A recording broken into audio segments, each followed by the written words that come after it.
With just 15 minutes to go before a government shutdown and the shutdown cam over here, I think, maybe. Joining me now is Joy Reid, MSNBC contributor. There it is. MSNBC contributor and managing editor of thegrio.com. Mattie Duppler, Director of Budget and Regulatory Policy at Americans for Tax Reform, and Michael Grunwald, Senior National Correspondent for Time Magazine. Michael, you covered the 2011 shutdown, and I'm curious what you think is different about, well, not the shutdown, the 2011 budget fight. What you think is different about that fight and this one? Nothing. I mean, it's real.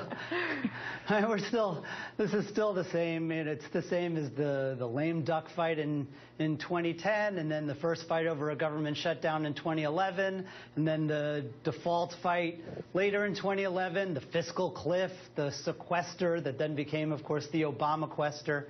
You know, these are all just one after another. It's Republicans deciding that they are going to try to hold Obama hostage to try to get usually just spending cuts, or now they've turned to getting rid of Obamacare. And, you know, they say, we don't want the government to shut down. We don't want to go over the cliff. We don't want the sequester.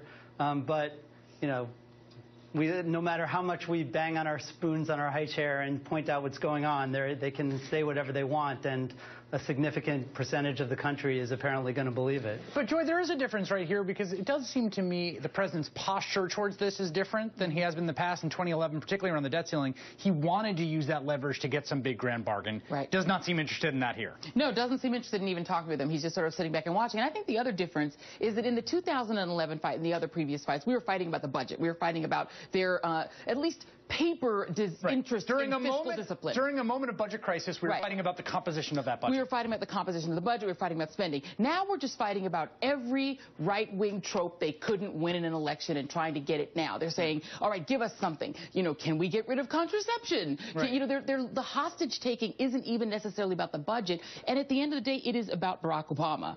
It is about the terrariums they live in, and not accept A, the election in 2008, B, the election in 2012, or the fact that the Affordable Care Act is law. Mattie, there was some concern about conservatives from a tactical perspective, because there was a real tactical dispute within the conservative movement, Republicans, about the wisdom of this particular way of going. We know famously John Boehner didn't want to do this. Are you worried that, as Ezra Klein said earlier in the show, Boehner has now burned through a series of retreats just today in which he's ratcheted down his asks? Does that leave him and the conservative movement and Republicans nowhere to go to?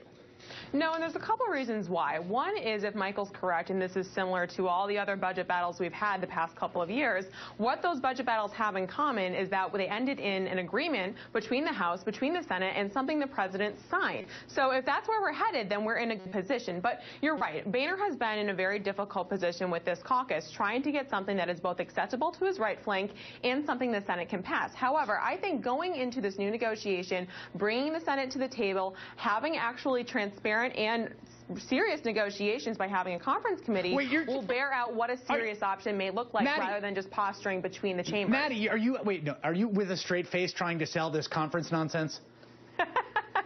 Chris, well, you keep talking about how this is, it's so crazy that Republicans want to go to a conference committee. There are 12 minutes left. Are they going to go to conference in the next 12 minutes? No, but I mean, no one thought that we weren't going to be at this point either way. Even if we got a conference on an actual budget resolution in April, no one thought that we still wouldn't be at this position, because this is how Washington operates, and it's a product of both parties not getting anything done until we're up against a deadline. You hear that, Michael, the product of both parties. Is that true? Well, look, you know, some of us who come from the mainstream media and have sort of ruined our careers trying to point out that, hey, this actually is, you know, it's not both sides. There's, you know, these are, you know, there are sort of ways that things have been done, and then there's one party that's kind of gone off the deep end. And I agree with what Joy was saying about the differences on the Obama side, but from the Republican side, this is pretty much similar. They have these sort of their own political considerations where they need to be showing maximum opposition to President Obama at all times, and Obamacare. You know, sometimes it's hard to tell whether they're angrier about the Obama or the care, but once you've defined him as a Sharia socialist, you know, you can't then just go and sort of celebrate that you've done this great deal with him. Here's what's so indicative of that today. There was all this reporting about a moderate revolt in the House caucus today. And we got all these House Republicans walking around talking to reporters, saying stuff about, this is crazy. We're going to wake up in the morning like teenagers that stole the car.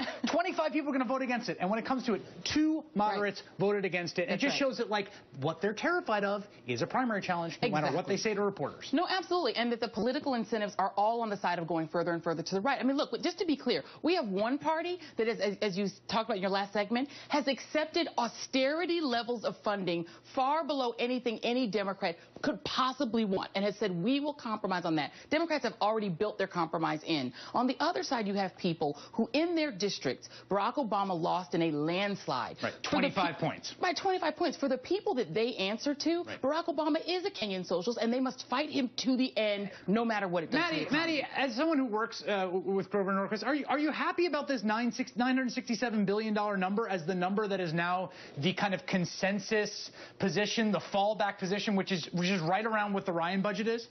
Right, and I think that this is something conservatives will come to realize, is that a CR or a final budget deal that preserves the sequester is a huge conservative victory. We've had discretionary spending falling over the past 2 years. This is post-Obamacare passing, post-stimulus, post a huge growth in government over the past 10 years. That in and of itself is a victory for conservatives. And listen, going into this conference committee, who knows if anything will emerge from that. But from that, we now know that going into October, we've got a different ballgame, because tomorrow is when the actual online enrollment starts. And this is when Republicans actually have a good argument to make, because we've already heard how here in D.C., across the country, if you speak Spanish, all of these online exchanges aren't ready for you. So that's the story Republicans need to be talking about, and they'll have the opportunity to do it tomorrow if they can get out of their own way. Okay, just as that we're clear, I just want to read this from ONB. Unfortunately, we do not have a clear indication that Congress will act in time for President to sign a continuing resolution before the end of the day tomorrow, October 1st, 2013. OMB is then directing